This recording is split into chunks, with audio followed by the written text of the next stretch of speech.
This is the end for you. What are you doing? Open this door, please. And what do you mean by the end? I just turned off the breaker downstairs. Now, the elevator won't work. You can't get down from the second floor. What? What are you talking about? I'm heading out on a 7-night, 8-day trip with my friends. The fake mom can starve on the second floor. Hey, stop joking and open the door! I could open it, but you can't get down to the first floor by yourself.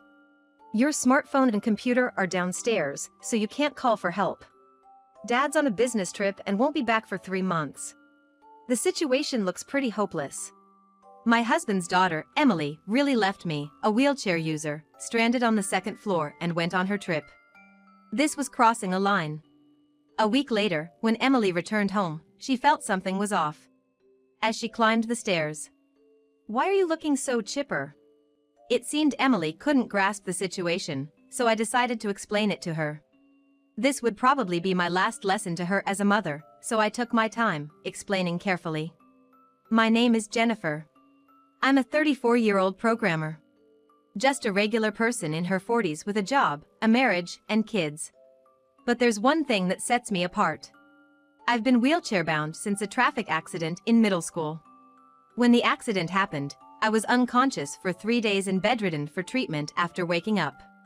I didn't realize for a while that my legs had stopped working. I only knew my legs were paralyzed when my mom broke the news to me. Mom, when will I start rehab? I want to play basketball again soon.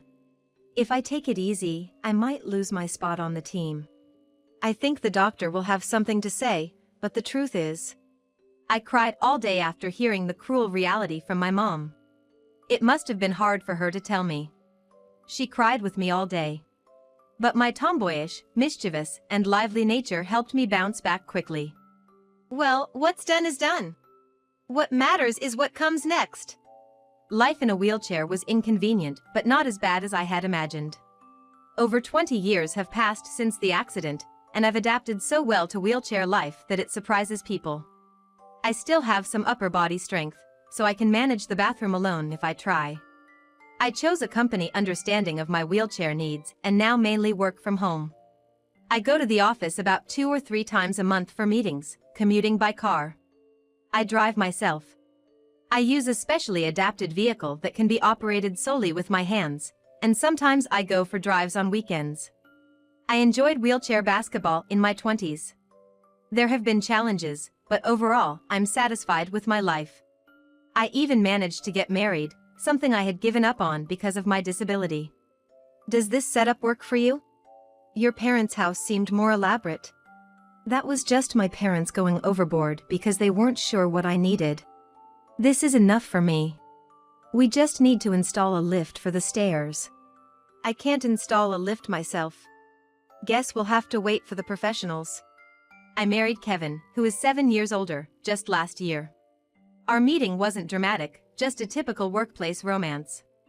After getting married, Kevin and I rented a house and made it wheelchair accessible with permission. Wheelchair accessible meant simple things like installing portable ramps and handrails. The only major addition was a rail lift for getting to the second floor. And that's how our sweet newlywed life began, or at least, that's what we thought. I'm home. Jennifer, what's for dinner? Weren't you with your mom today? Didn't you eat anything there? She said she had some errand and left early. Oh dear. You should have told me if you needed dinner. I always say that, don't I? Sorry about that. My husband Kevin is a divorcee with a child. But his daughter Emily is already an 18-year-old college student. I've known her since before we got married, and we have a good relationship. She calls me Jennifer. Emily also gets along well with Kevin's ex-wife, Mindy, meeting her sometimes and distinguishing her as mom. Despite potential issues like my disability or the dynamics with Emily, I felt joy that our family life started without any trouble. But, unbeknownst to me, seeds of trouble were growing behind the scenes. A year into our marriage, Emily, who had been friendly, became increasingly distant, now barely conversing. Welcome back. Do you want dinner? No, I don't. Upon returning home, Emily would go straight to her room on the second floor, hardly coming out. It's hard for me to go upstairs without the lift. So my life is centered around the first floor. I only go upstairs about once a month to retrieve clothes or items from the storage room. For Emily, avoiding me, the second floor is a convenient refuge. I have no idea why my daughter has become distant towards me. I've even discussed this with my husband. Did I do something to make Emily dislike me? You can't think of anything, right? No, nothing at all. We were so close before, even when we first moved into this house. She talks to me just like she always has. Why this sudden change? It wasn't sudden. It started about a month after moving in here. Maybe living with me made her upset. Probably not. She's known about your disability since before we married. Kevin and I were at a loss, not understanding why Emily's attitude changed. Without knowing the cause, we couldn't solve it, so I tried talking to her, but it seems that wasn't the best approach. Oh, you're home early today? I only had 2 classes. Wait a moment. I stopped Emily as she was about to go upstairs. What? Emily turned to me with a face somewhere between anger and no expression. I couldn't tell her feelings, but her annoyance was clear. We haven't talked much lately. Is something going on at college? Or is it something to do with me? If you're troubled, you can tell me anything. Don't act like a mom, it's annoying. Emily mumbled and went upstairs. I thought I must have misheard. It was hard to believe she would say something so cruel. I convinced myself it was a misunderstanding, trying to ease the shock. That night, I discovered the reason behind Emily's coldness and reported to Kevin. It seems I'm the cause, she said. Don't act like a mom, it's annoying. What? Emily said that?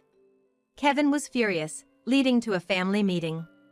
After hearing my side of the story, my husband loudly called for our daughter from the bottom of the stairs. Summoned by her father, she came to the living room with a sulky expression and sat down. Emily, I heard you said something awful to Jennifer. Why would you say that? Jennifer? She's not my mom. She's just a fake mom to me. Isn't this how you treat a fake mom? How can you say that? Kevin, please don't yell right away. If my husband lost his temper here, we wouldn't be able to hear our daughter's side and resolve the issue. Suppressing the shock of being called a fake mother, I urged my husband to stay calm. Kevin regained composure and continued. Why'd you suddenly start saying that? You never used to. When I thought about it, it's weird. Dad divorced Mom and remarried within a year. You must have been cheating with Jennifer while still married, right? Otherwise, it doesn't make sense. I've known Jennifer for over 10 years. We worked together. That's why we got married quickly. And about cheating. Dad was always busy with work, leaving Mom lonely. Maybe the divorce was partly your fault too, Dad? Emily, Kevin's a busy software engineer. His work is for the family. Shut up! It's all your fault. You ruined our lives. My daughter slammed the table with a bang, stood up quickly, and left the living room. I don't understand why she would think such a thing, but it seems she believes I stole her father from his ex-wife. I think I kind of understand the reason now. Let's leave it at that for today. But Emily seems to be misunderstanding something, so Jennifer, just keep your distance from Emily for now. I'll clear up her misunderstanding. I decided to trust my husband's words and leave it to him. However, despite his attempts to clear up our daughter's misunderstanding, she was no longer willing to listen. Why are you so cold to your mom? How long are you gonna stick with that fake mom? Just get a divorce already. What do you dislike so much? It's her very existence, the fake mom. And when my husband talked to our daughter, she would confront me when he wasn't looking. You told Dad to talk to me again, didn't you? Don't get too comfortable just because you have him on your side. That's not true. How can I believe anything from you, who stole Dad from Mom? My daughter kicked the laundry I had folded. With my mobility issues, it was a struggle to pick up the clothes that were kicked out of my reach. Knowing this, she deliberately kicked the pile from the bottom to make the clothes fly further. Watching the scattered laundry, she seemed satisfied and went upstairs, while I picked up what I could reach. My husband would scold our daughter, who would then take it out on me. This pattern has become the routine. But to resolve my daughter's misunderstanding, we needed to keep talking, so this cycle would likely continue.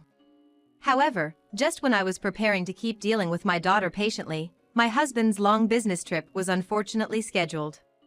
I'm sorry to leave you two alone while this is still unresolved. It's work, so it can't be helped. Maybe the company thinks it's okay because I'm too tough. Maybe I should be the one apologizing to you. It's okay if resolving things with Emily gets pushed back 2 or 3 months.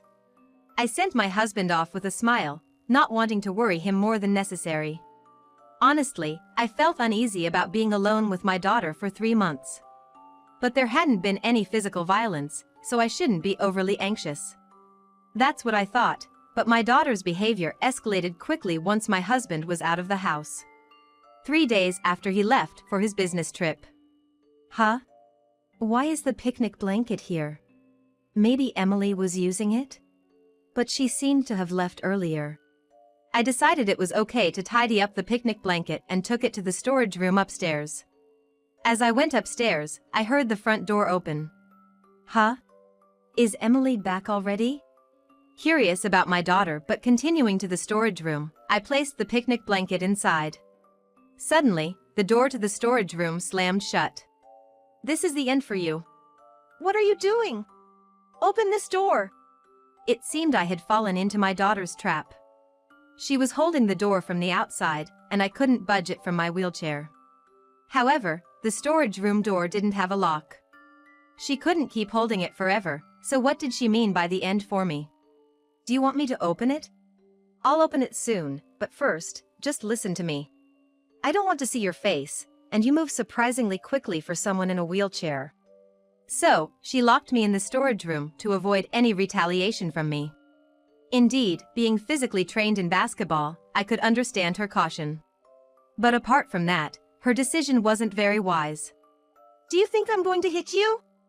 And what do you mean by the end? I just turned off the breaker downstairs. Now the elevator won't work, and you can't get down from the 2nd floor. What? What are you talking about?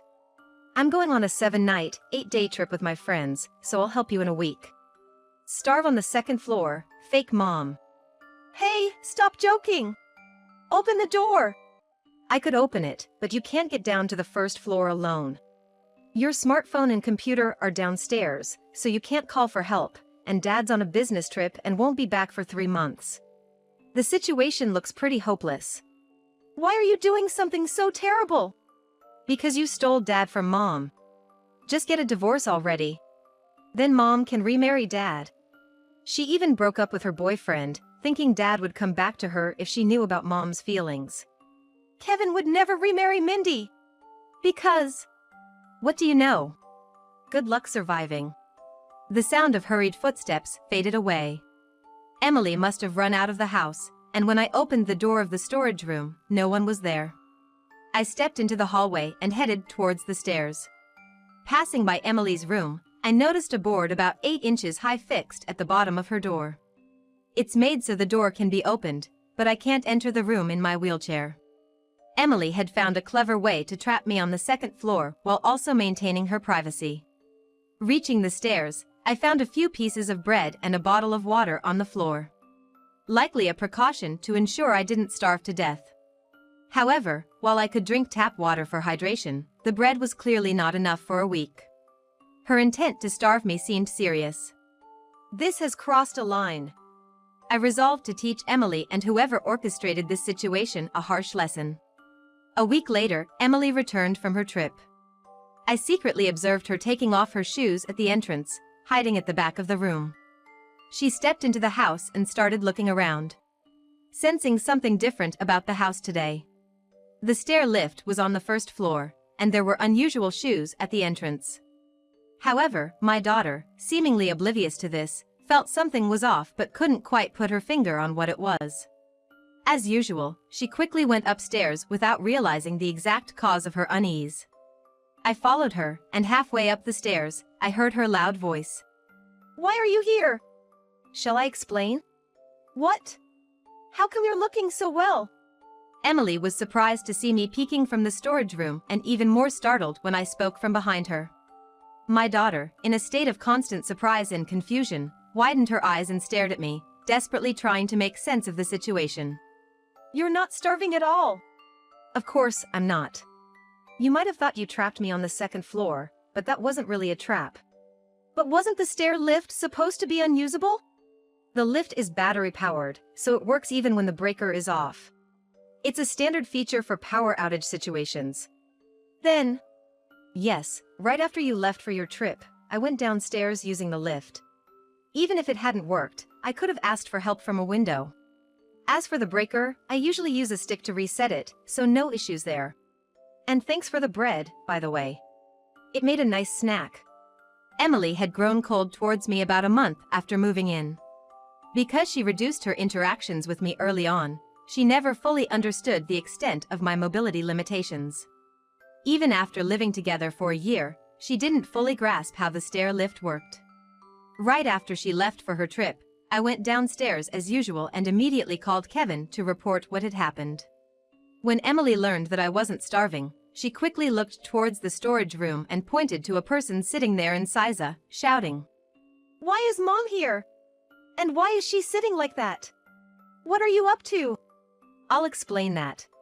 My husband had been standing right next to the storage room door all this time, but Emily was too shocked by the sight of her mother and me to notice him. So, she yelled out in surprise again. "Dad! Why are you here? Aren't you on a business trip?" "Huh? It's not an overseas trip. It's Sunday and I'm off work, so it's not strange for me to be home," he replied. Emily's naive question seemed to perplex my husband. At 19 and with only part-time job experience, she had assumed that long-term business trip meant he couldn't come home often. However, his business trip was just a 3-hour drive away, and he planned to return home every 2 weeks. Today, a bit earlier than scheduled, he came back due to the situation with Emily. "I heard from your mother about the nonsense you've been up to and telling me to divorce." "Yes. It's all because of this fake mom. If she wasn't here, Mom and Dad could remarry." "I'm never getting a divorce, and I won't remarry Mindy." "Why not? The reason for the divorce might be Mom's affair, but wasn't it also because you were always working?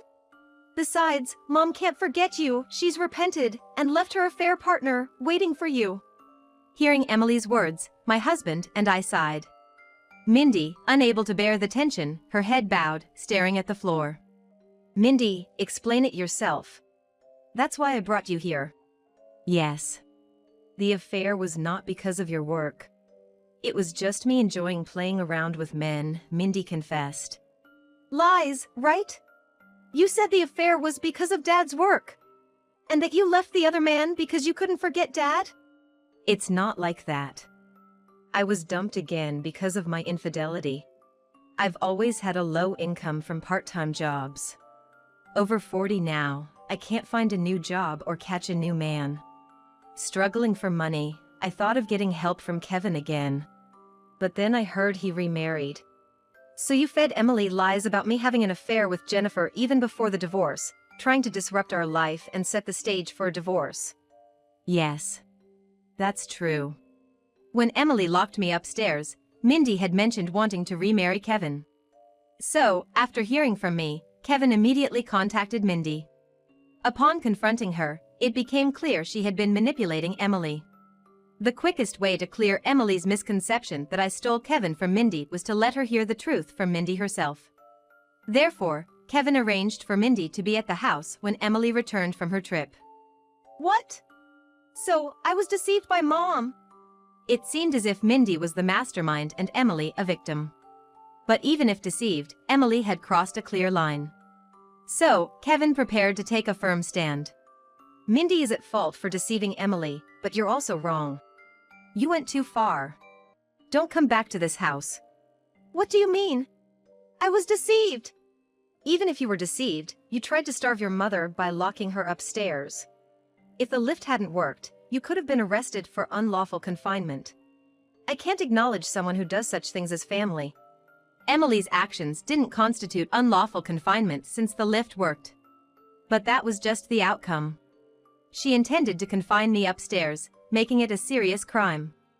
False imprisonment is a serious crime with no option for a fine, only imprisonment as punishment. Emily probably thought it was okay since I could move freely on the second floor, and there was water and food. But this was no child's prank and, besides, Emily was no longer a child. This is outrageous. But I'm only 19. Kicking me out of the house before I'm even 20 is unreasonable. In the eyes of the law, you're an adult at 18. Parental rights have already ended. You're not a child who can be indulged anymore. What do you mean? I'm still a student and can't do anything, and yet I'm considered an adult? That's the law. If you have a complaint, take it up with the government. We'll pay for your college tuition until you graduate. But you need to figure out your own living arrangements and expenses. That's impossible. Hey, I can go live with Mom, right? She'll take care of me, won't she? I can't. I'm struggling financially and tried to use you to get help. I can't possibly take care of you. Regardless of what the law says, I'm still a child. Parents should take responsibility. Make up for deceiving me. Rejected by Kevin, Emily had no choice but to turn to her mother Mindy, who was living in tight circumstances.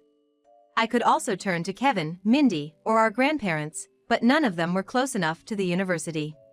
Knowing her lack of options, Emily had to rely on Mindy. I can at least stay in the house. If you move in, I'll end up having to take care of your living expenses, right? I can see where this is going. I'm not like you. No, you're the same as me. You're my daughter, after all. An ugly, self-deprecating argument unfolded before us. I wish they would stop fighting in someone else's home. Excuse me, can you take this discussion elsewhere? Emily and Mindy left the house without a word. It felt a bit pitiful, but Kevin was right, Emily was no longer a child. She might have endangered my life if things had gone differently. Making her realize the gravity of her actions is also a parent's duty. I watched her leave, hoping for her growth in the future.